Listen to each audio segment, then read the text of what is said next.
Ya comienza un nuevo programa en Divoxradio.com.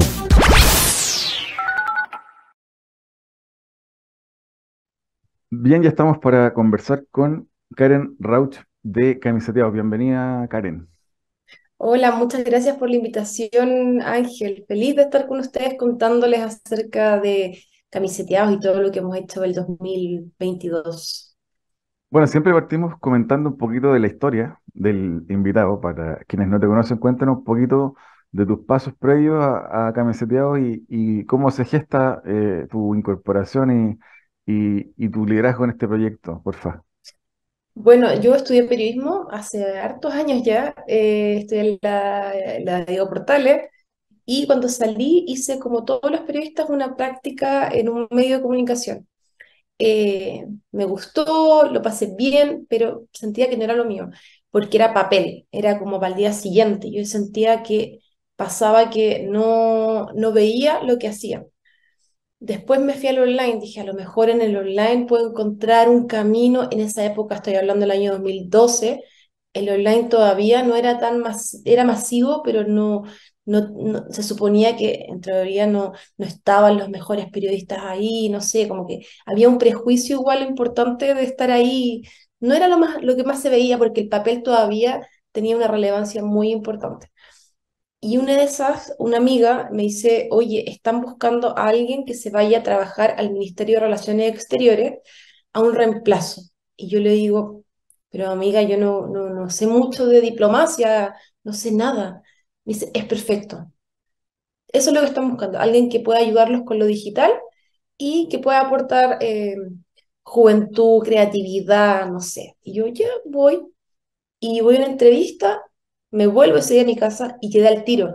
Y empecé a trabajar a la semana siguiente y ahí estuve 5 años trabajando en la Cancillería, aprendiendo muchísimo. Yo digo, cada año que pasé ahí fue como ir a la universidad de nuevo.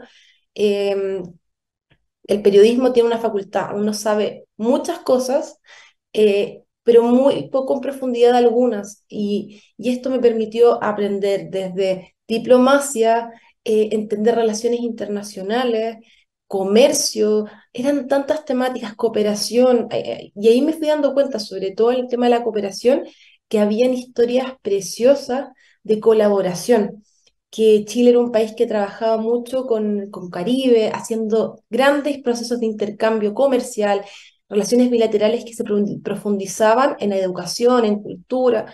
Y yo decía, esto es lo que a mí me interesa, y me encantaba cuando me asignaban una de esas tareas. Pero pasó que el año 2016 conocí a un grupo de personas que estaban haciendo este proyecto y era un proyecto de una fundación. Decían, oye, vamos a hacer un premio para reconocer agentes de cambio y estamos buscando a alguien que nos acompañe y acompañe al equipo de comunicación. ¿Te tienen que acompañarlo? Y yo, bueno, obvio. Y de ahí empecé a acompañar a los fundadores, al fundador de Camiseteado y a esa fundación. Y ahí yo me enfermé. Me vino una enfermedad rara que me tuvo 4 meses hospitalizada en una clínica. Solo pude salir gracias a un trasplante de células madre. Luego de eso, apenas salí y mientras estaba ahí, yo seguí trabajando en Camiseteado, seguí revisando historias, seguí conectada con ese mundo porque era lo que me llamaba, era lo que me hacía sentido. Pasó, salí de la clínica media pelada después de una quimio y le digo al fundador, oye Álvaro, ya, ¿cómo seguimos? Y Álvaro me dice, ¿tú puedes trabajar? Y yo he podido trabajar siempre, estoy con mis sentidos, quiero seguir conociendo historias, ¿cómo seguimos? A los 6 meses que terminó mi licencia, renuncié a la Cancillería, necesitaba hacer otras cosas. Yo ya sentía que necesitaba hacer otras cosas, pero quería ver el impacto de lo que uno hacía. Y en el periodismo muchas veces tú no lo ves, a menos que esté en terreno, en la calle. Y ahí empecé de lleno a construir esta comunidad de agentes de cambio, a buscar las historias, a buscar alianzas, a buscar colaboración con organizaciones que podían ser pares, afines, que buscábamos lo mismo, que teníamos este interés de ver cómo funciona un agente de cambio, cómo son, dónde están, conociendo ejemplos también de organizaciones que son súper poderosas en espacios como Balún Latam, el agente de cambio rural. Es una persona muy transformadora para su comunidad. conociendo de la mano a emprendedores que habían estado en la incubadora de Social Lab en ese momento, qué habían hecho, qué había fallado, qué los movilizaba. Y eso me empezó a movilizar a mí también, porque yo decía, son personas que a veces con muy poco generan grandes transformaciones. Entender que la innovación también no es traer la tecnología máxima de la NASA, eso es tecnología, pero la innovación tiene que ver con hacer con lo que tú tienes, aunque sea precario, empezar a generar soluciones que respondan a problemáticas que tu comunidad o tú como persona puedes o no estar viviendo. Y desde ahí empezamos en esta búsqueda hasta que el 2020 eh, el directorio de la fundación, ya nos estábamos constituyendo, decidió que yo lo dirigiera. Queríamos cambiar de liderazgo, queríamos tener un liderazgo que fuera, queríamos una mujer, queríamos a alguien que se acercara a la nueva imagen de branding que tenía Camiseteados. Nosotros hasta el 2019 teníamos una imagen distinta que no mucha gente alcanzó a conocer, pero ya el 2020 cambiamos de imagen, de logo, de vocero, de propósito, de hacer, ampliamos el número de historias. Parte de los compromisos que yo quería imponer como directora era tener no solo 8 historias, quería llegar a tener una por región. Y el 2020, en un año que fue bastante difícil para mucha gente económicamente y para todos en realidad el encierro, dijimos, tenemos que dar más. Muchas personas están dando más, nosotros también tenemos que ser capaces de llegar, no sé si a multiplicar, pero sí a tener más historias. Y ahí tuvimos los primeros 14 camiseteados, ya era un desafío porque era duplicar lo que uno hace, y yo creo que los emprendedores que a lo mejor me están escuchando, imagínense duplicar su producción, todo el esfuerzo y con el mismo equipo que ustedes tienen, y casi los mismos recursos, o sea, era una locura, pero el equipo con el que trabajamos se comprometió al máximo y lo hicieron posible. Los camiseteados fueron de ese año muchos vinculados al hacer de la pandemia. Queríamos demostrar que las personas en el encierro habían sido capaces no solo de emprender económicamente, porque hay mucho emprendimiento que nació en pandemia y que hoy día se mantiene y que es impresionante cómo personas que hacían una cosa empezaron a hacer otra y cambiaron su vida.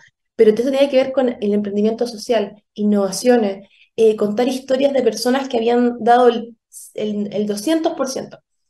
Y al año siguiente yo digo, bueno, ya fuimos capaces de llegar a 14, tengo una idea, avancemos, nos quedan 2 más, no nos cuesta nada, hagamos los 16, y así el 2021 y este año tuvimos nuestros primeros 16 por año, o sea, en 2 años hicimos 32 camiseteados, y en el año anterior ya habíamos hecho 14, o sea, hicimos 47 camiseteados, y a la fecha ya tenemos 75 agentes de cambio que hemos reconocido. O sea, en estos 3 años hemos llevado gran parte de la historia del proyecto y hemos modificado también el cerco. Hemos tratado de mostrar que el emprendimiento social, que el ser agente de cambio, tiene que ver con pequeñas acciones que son grandes transformaciones. Y son grandes transformaciones porque logran mover no solamente la barrera, sino que logran ser ejemplos en otros lugares. Entonces, para nosotros ha sido, para mí sobre todo, ha sido un camino muy bonito. Yo creo que en todos los camiseteados encuentro un elemento de que necesita tener un agente de cambio para Chile, para el mundo, y sobre todo porque yo estoy convencida de que Chile es tierra de agentes de cambio. Tenemos múltiples problemas y somos generadores de múltiples soluciones. Karen, y en esa línea preguntarte, un poco, dado tu background que nos comentaste, em, este concepto del propósito que hoy está de moda, digamos, y se está ocupando, y hay distintas iniciativas, y las empresas también, y los emprendedores, y la inversión de impacto, etcétera. ¿A qué crees tú que se debe esta efervescencia por estas temáticas? Bueno, yo creo que hay una efervescencia de las personas partiendo de lo individual y lo voy a llevar a lo colectivo, una efervescencia y una necesidad de responderse preguntas. Y las preguntas tienen que ver con quién soy, cómo soy y hacia dónde voy. Y si uno lo lleva a lo colectivo y a lo macro, tiene mucho que ver con el propósito.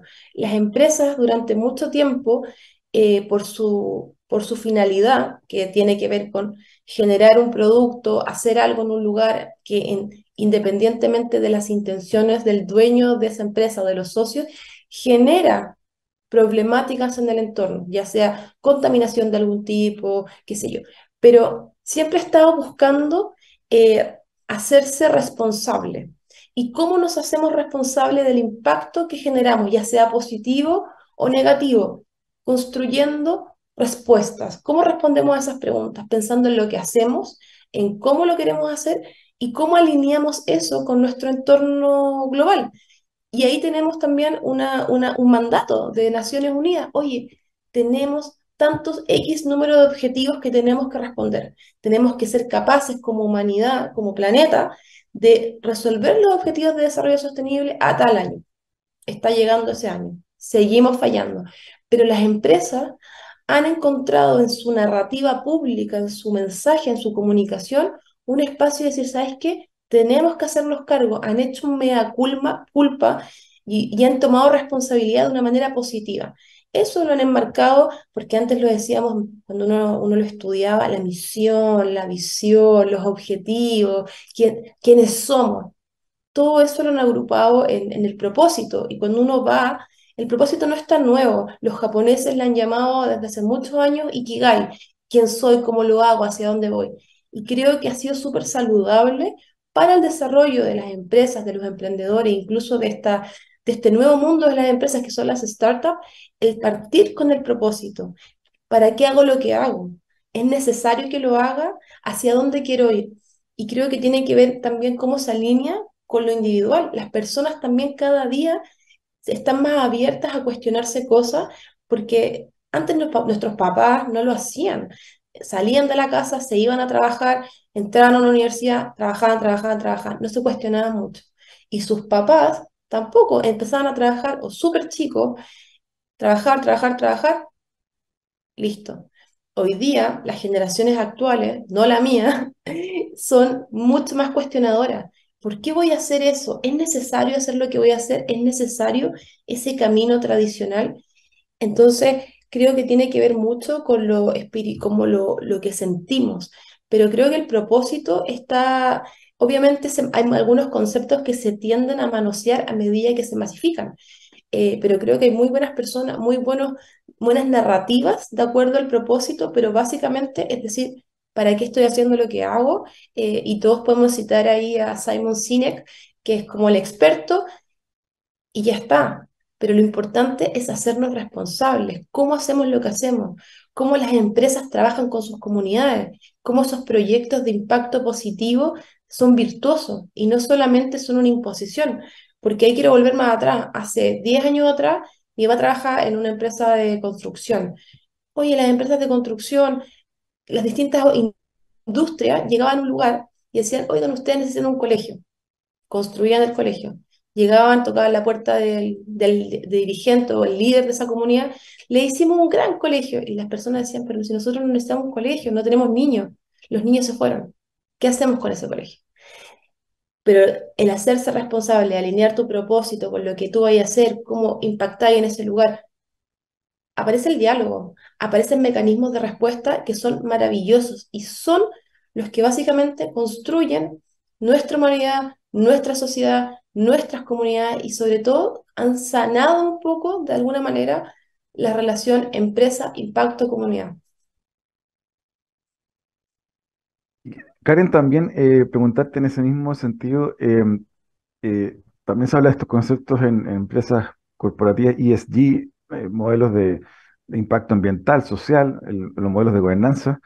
Eh, pero a su vez también han aparecido reportajes en distintos medios de empresas que hacen greenwashing, han ese lado de imagen para poder seguir vendiendo y operando, usando o vistiéndose de sustentable, etcétera. ¿Cómo también a tu juicio, esto no se transforma en marketing para ciertas empresas o grupos que se visten con estos nuevos ropajes? Es súper difícil no comunicar. Ahora mismo nosotros estamos comunicando. Tú, Eduardo, vestido con esa camisa, tú estás comunicando. Todos comunicamos en la medida que nos movemos y accionamos. Entonces, cuando una empresa hace greenwash, lo vamos a definir como súper duro. El greenwash es cuando el quehacer de una empresa es extractivo, genera un daño cuantificable, medible en un espacio territorial determinado. O sea, yo puedo ir con una wincha y medir dónde hizo el daño. Hay una comunidad que está relativamente molesta, pero esta empresa se empeña en persistir en el error. Y persiste en el error, pero al mismo tiempo comunica cosas que no son con un asevero en la realidad. Por ejemplo, no voy a mencionar ninguna empresa, pero hablemos de alguna empresa que es como un pequeño punto negro en un lugar y luego en los medios de comunicación hiciera acciones de prensa donde habla de lo hermoso que es la relación con la comunidad. Ahí un greenwash perfecto. Pero ¿qué pasa con esas empresas que de alguna manera se han equivocado o no lo han hecho tan bien porque no sabían, porque también hace 10 años, 20 años las normativas eran distintas, las necesidades de las comunidades también, las demandas sociales eran otras, las personas no tenían tanta información o tampoco el tema del medio ambiente era algo tan fuerte y que tuviera tanta importancia para las personas que los movilizara. Entonces ahora están tratando de cambiar las cosas. Y sí efectivamente lo comunican, porque también es importante comunicar lo que tú haces y cómo lo estás haciendo. Y obviamente si alguien lo está haciendo bien, la comunidad está contenta, están realizando proyectos de colaboración entre todos, se están escuchando, yo creo que tienen que comunicarlo, porque también son un ejemplo para otros que dicen, oye, ¿sabes qué? Yo algún día quiero emprender y lo quiero hacer así, u otra, o la competencia misma de esa otra empresa, pues, oye, ¿sabes qué? Está bueno, esto lo vamos a copiar. Y aunque al otro le moleste, lo pueden copiar. Pero lo más importante es que el greenwash tiene un impacto negativo no solo para la empresa, sino que para la comunidad, porque yo creo que aparece el mismo fenómeno que es la revictimización. Tú me haces un daño, yo veo que tú dices otra cosa, yo vuelvo a persistir, a pensar y a sentir que lo que tú haces me impacta negativamente y volvemos a un círculo. Es negativo totalmente, no solamente por el uso de los medios de comunicación en las plataformas digitales, pero creo que el comunicar, siempre estamos comunicando y las empresas para mayor transparencia tienen que comunicar. Los accountability solo funcionan si podemos ver lo que hizo la empresa. No nos podemos enterar hacia el final de lo que pasó, cómo accionó. Al final creo que la pasada de cuentas es más grave cuando no comunicaste y apareciste diciendo, no sé, hice tal cosa. Nadie te va a creer. Y la credibilidad y la reputación van de la mano con el estar presente, ir comunicándose. Entonces, obviamente podemos castigarlo, pero también hay cierto límite. Karen, te quiero invitar a una breve pausa para que al regreso, en el segundo bloque, hablemos de camiseteados, hablemos también de proyectos que puedan ser complementarios y un poco también de desafíos en torno a lo que te toca ver. Así que vamos a unos breves minutos de pausa y ya seguimos conversando con Karen Rauch de Camiseteados. ¿Quieres ser un protagonista?